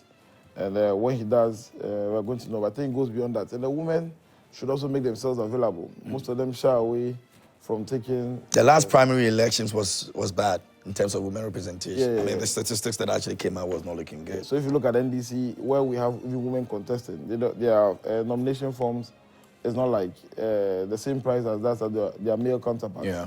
Even their filing fees is not the same as their male counterparts. These are things that we do as a political party to promote women to enter the political realm so that at the end of the day, they can also be in government to be able to offer their services. And we believe that when you give women leadership roles, they do well. There's, with the exception of one that I have a question on, but I think most of the women that have been given appointments, they've done well.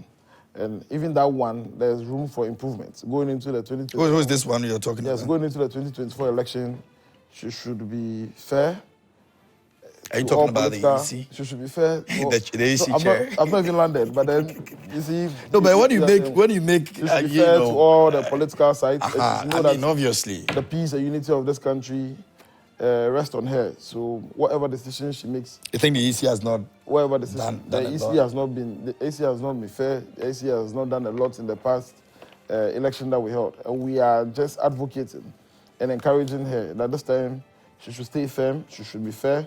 She should do what is transparent, because the peace and unity of this country rest on her. When you look at our neighboring countries and you look at most of the countries around, about 90% of them, when they enter into this crisis, it has to do with election matters and leadership issues. Ghana, we've been lucky that from the Fourth Republic, we've had a stable democracy. And the democracy must continue. We must build upon it. We shouldn't allow any form of election biasness to take us back. So we would encourage her that going into the 2024 election, she should stay firm. I wonder why you skip the honeymoon one. I hear people making lots of, so I can use this, my ending. Okay, comment on this quickly. I'm just thinking that. My ending 2 minutes to end it, because I can see lots of twists by my counterparts from the NPP on this honeymoon saga. KMJ, in just 2 minutes, you see, from 2016, if you're a Ghanaian that lived in Ghana from 2001, you lived in Ghana, you left Ghana, let's say, from 2002, 2003, and you came back to Ghana somewhere in 2016, 2015, you realize that just landing, the first point of call, whether you land at the airport or you land at the seaport, when you land there, you realize that Ghana has changed. Because right at the airport, you enter Terminal 3. When you enter Terminal 3, you get a sense of upliftment that your nation and your mother Ghana is going to a particular direction. You see state-of-the-art, world-class airports there at Terminal 3. When you drive through and you're going to somewhere like Teshi, Lejakuku, which is my political constituency, and you use the Spintex back pass all the way to Palace Mall, the overhead over there, you realize that there's an overhead that links you straight, rather than going all the way to Manet to enter Lejakuku. Right after Palace, you see the John Dramani Mahama Highway, which spans the Gifford Road, all the way from Bema Camp that goes to Teshin Chado area there. You get a sense of upliftment that Ghana is on the right path to recovery. Ghana has a future. In the case of your stay in Ghana, because you're coming from countries where it's mostly cold, you see, you need to have almost every time constant electricity supply, where you can have your air conditions on, etc. We're paying not too much for electricity, and at the end, till end of 2016, we had a stable energy, because even the government told us that they had excess, we gave them excess generational capacity.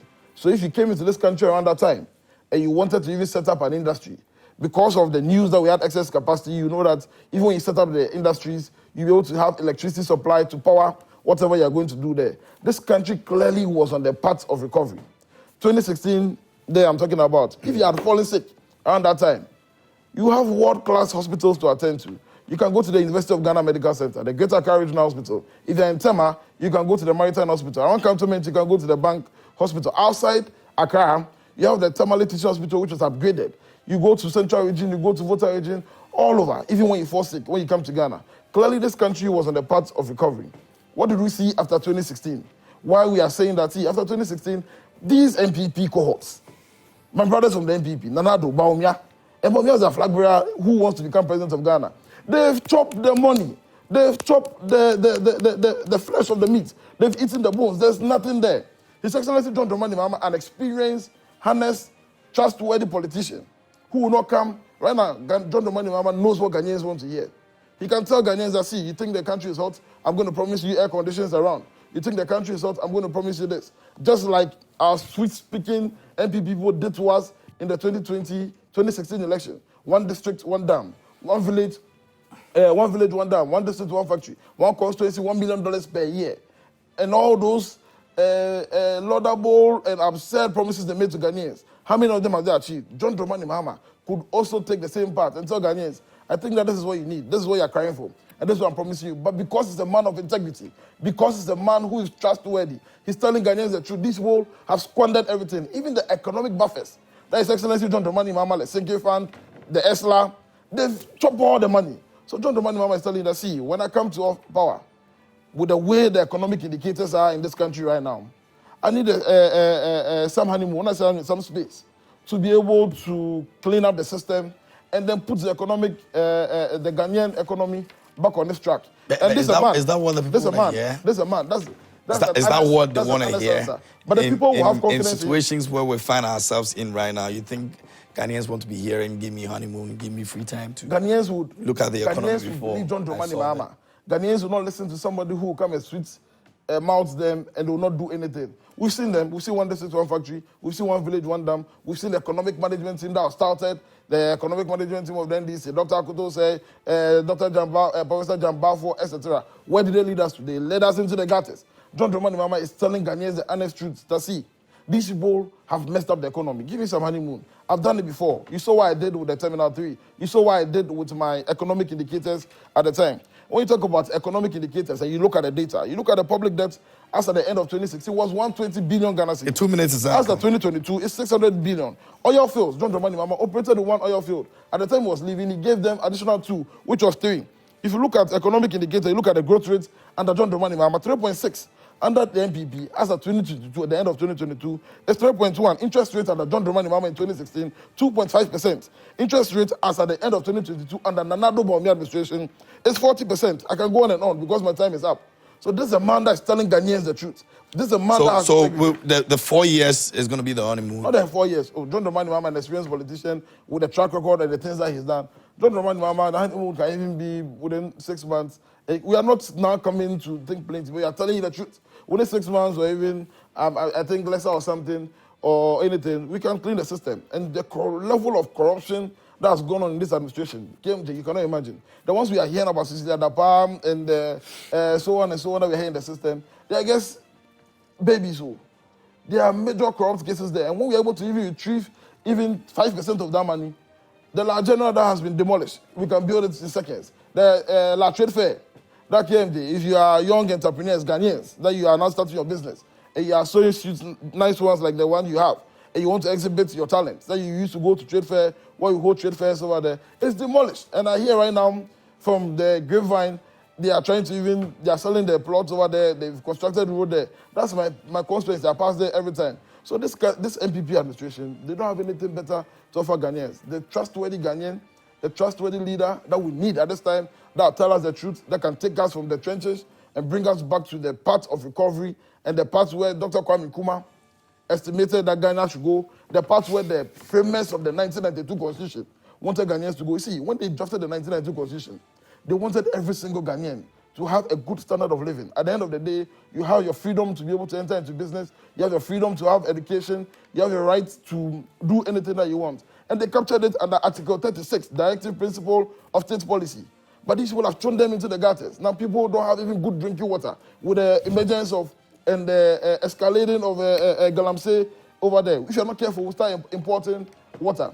People cannot even buy Gary Olonga. Okay. Gary Olonga is not 15 cedis. It's 30 Ghana cedis. A sachet of water, that was 2.5. Let me... 1 cedi. It's almost 12 Ghana Ben. cedis. You see, I just hope I will have enough time like Rojo did and expose some of the inconsistencies that he has made on this big platform. Look, clearly, I think that with the women advocacy group, it's a call in the right direction. President Akufo-Addo has proven that he's one of the, best leaders when it comes to women empowerment. About 30% of his government are consisted of women. Clearly, our first ever female Chief Justice was appointed by President Akufo-Addo. And you could see in his government or his cabinet, you said? Not true. That we've never had... Nobody will go, I'm sorry. A Chief Justice. Yeah, I mean, no, the Chief of Staff, sorry. But you said Chief Justice. Sorry, I'm sorry. Chief of Staff. Thank you for correction. So clearly you can see that President Akufo-Addo, he was recently commended by the UN, on the SDG goals that women empowerment are part of that as well, and for his bold step in appointing some of these, women in various key sectors of governance. KMJ, now let me come clear with the honeymoon issue. Look, no serious person, no serious leader would say what President Mahama said. Looking at our current circumstances, KMJ, looking at our current circumstances, the kind of struggles, the hardship, because of this global pandemic that we've all witnessed, and where we are coming from, I don't think there is time for honeymoon. It's time for serious business. Indeed, they are saying that this government hasn't done anything for the ordinary Ghanaian, and that the economy is in shambles, the economy has collapsed, we've eaten all the meat and all that. So why would you ask for honeymoon? Because as a serious person, if you know the in-depth or the details of the troubles surrounding Ghanaians, you should not tell them that you want honeymoon.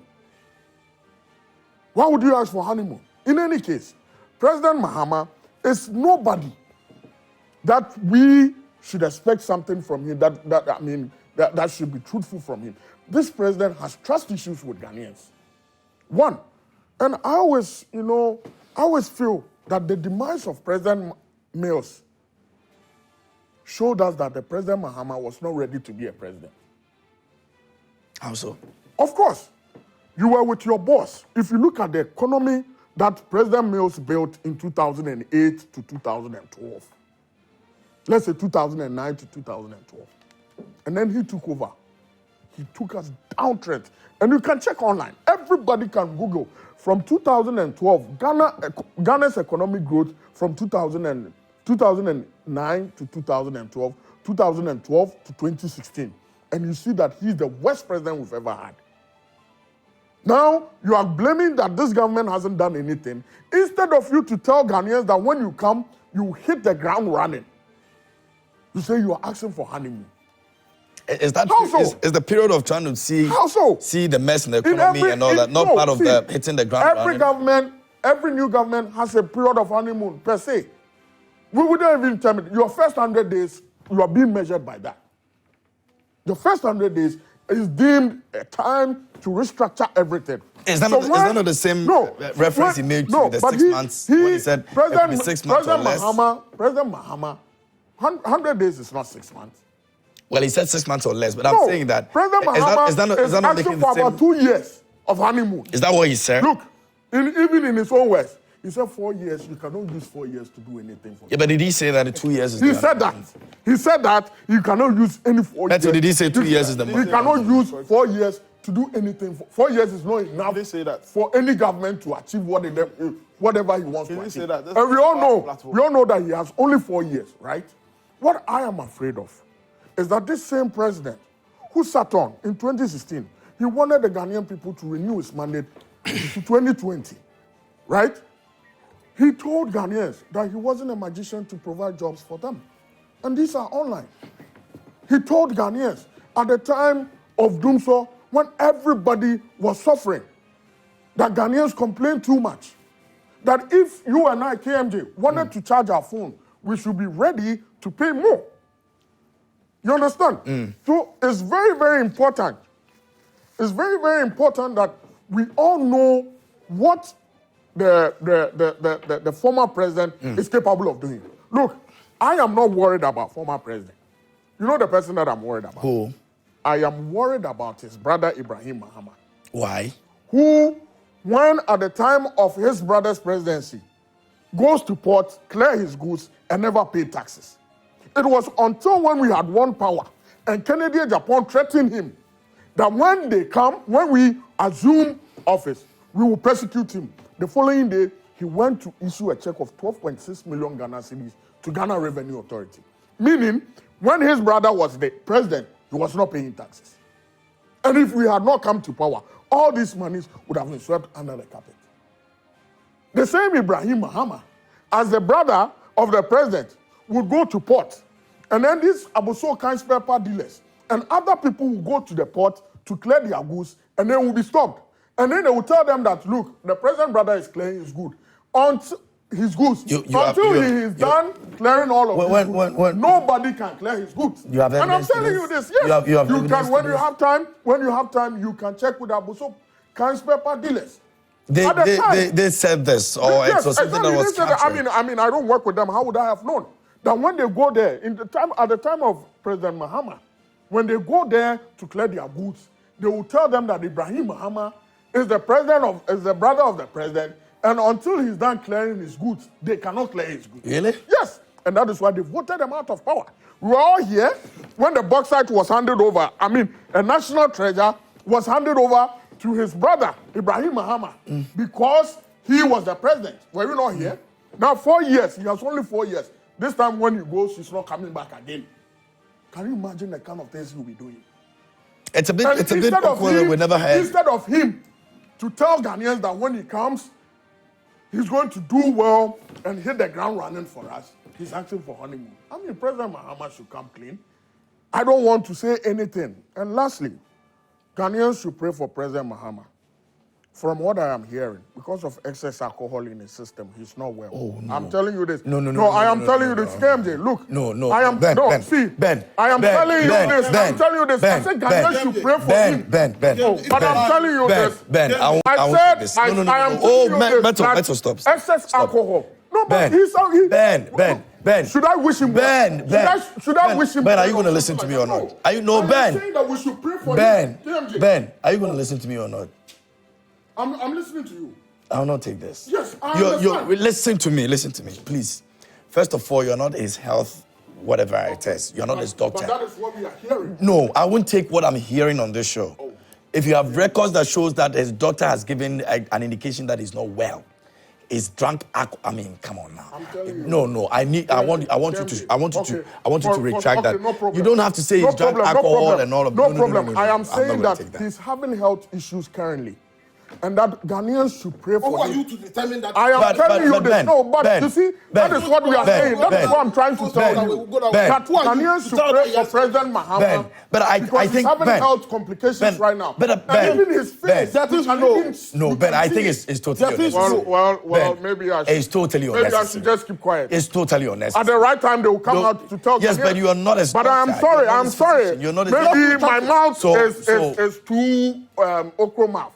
From what we are hearing, I'm saying that if he's going to be, if Ghanaians love President Mahama, they should pray for him. That's what I'm saying. He's having health complications. But I think the part of the alcohol he has drunk, you need to retract. That is what I am hearing. No, that is what I'm hearing. That due to excessive alcohol, President Mahama is not feeling. You can see it from his face as well. Well, I'm sorry, and I will track that. I will track that. No problem. I will track that.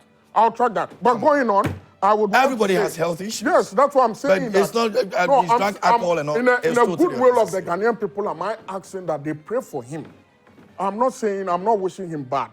But if you say I shouldn't continue, totally unnecessary. That's okay. That's fine. I mean, I'm sorry for making such pronouncement, but I'm trying to say that with President Mahama, we all know his handwork. We all know what he has done.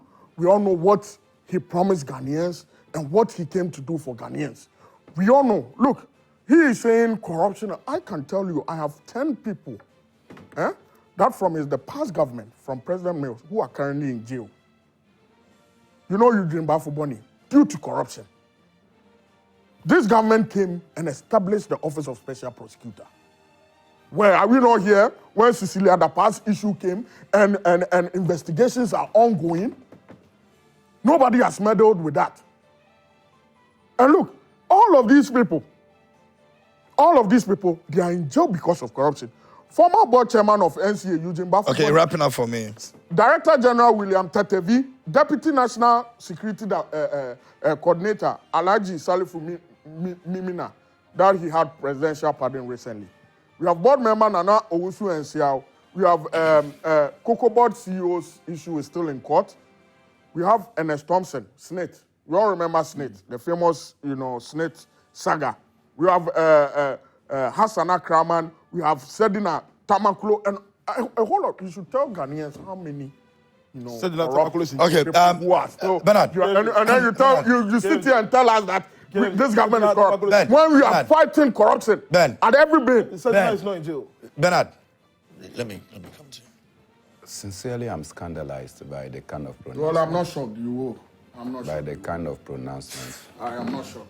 Will you tell this gentleman to be civil? I sat in this studio. I muted and uttered no word when you were talking. Don't worry, we will not. Grant me that decency. You will not. You Right. will not. Go ahead. So I am shocked at the kind of comments that we will make when we are on public platforms as to whether somebody takes alcohol or doesn't take alcohol. Cannot be a subject for an important show of this nature. I'm scandalized. But let me leave it at that because he's already accepted to and retracted. But importantly, is that Queen Mothers and other change makers are endorsing calls for women to be made running mate. Really, we live in a very funny society. In 1996, Edward Mahama, the presidential candidate of the PNC, chose Professor Dedo Mate as running mate. There were no Queen Mothers in this country. In 2008, Edward Mahama chose a running mate, another female. In 2012, Hassan Ayarga as flag bearer of the PNC also chose Matrevi as running mate. There were no applause whatsoever coming from these groups. In all these female running mates, you never saw Queen Mothers urging society to go and vote for one of their own, right? Then comes 2020.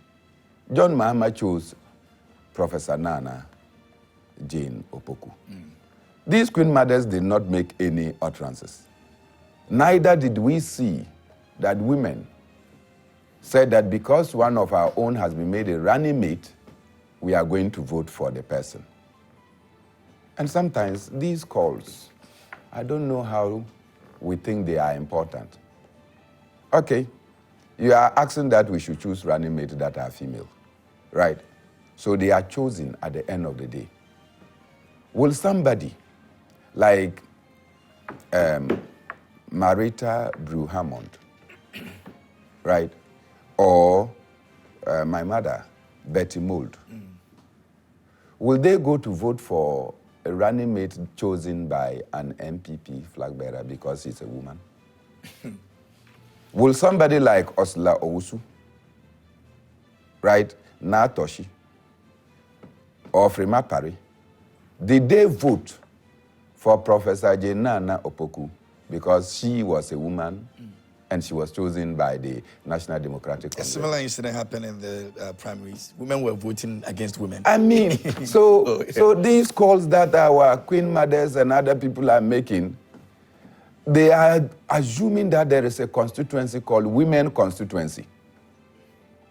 And that when you say women should go and vote, all the women will go and join one side. It doesn't happen because these women belong to different political parties. They seek the well-being of their political parties. Look, if you are a Queen Mother and you don't think that you want to be Queen Mother, step aside. But this partisan call, I don't endorse it. Every or any person that is made a running mate, we should look at their capacity and capabilities. What are they bringing on board? There are men that have improved the life and the lot of women, right? And there are women that have improved the lot of men.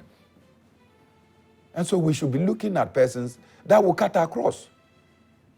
And so if you choose people that will be, look, Professor Nana was my vice chancellor at the University of Cape Coast, the first female vice chancellor the first person to interview President Rawlings on Radio Gold, a private radio station and all that. She is such a colossus. But hey, who says that every woman will vote for her simply because of that? And I think that these calls are needless. We should not have our queen mothers venturing into this. We should be looking at the quality of representation that we are going to have leading our country out of the mess of 32 years of NDC and MPP. Very well. Finally, I also agree that there cannot be honeymoon whatsoever for anybody who becomes president in 2025. The stakes are high. The young people of this country want to see immediate improvement in the economy that will lead them into good jobs and opportunities so that their lives can be changed immediately and not to wait for 2026. And so that call that we need to open the books, we know the extent of rot that this government is leaving behind.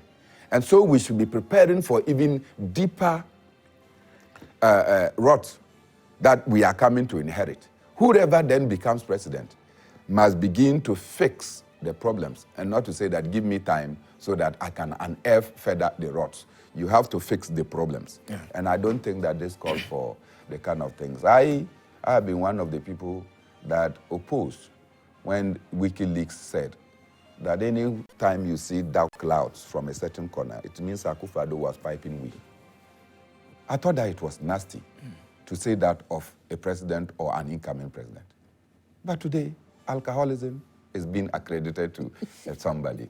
I think that it is way, way low, the standard of this program. And I agree. Quite unfortunate. But we're going to take your predictions for tonight, and then we're done for today. So I'll start from you since you just ended. Well, I think that the Black Stars will win. I am full of hope. I've seen that ex-Black Star players have gone to wish them well.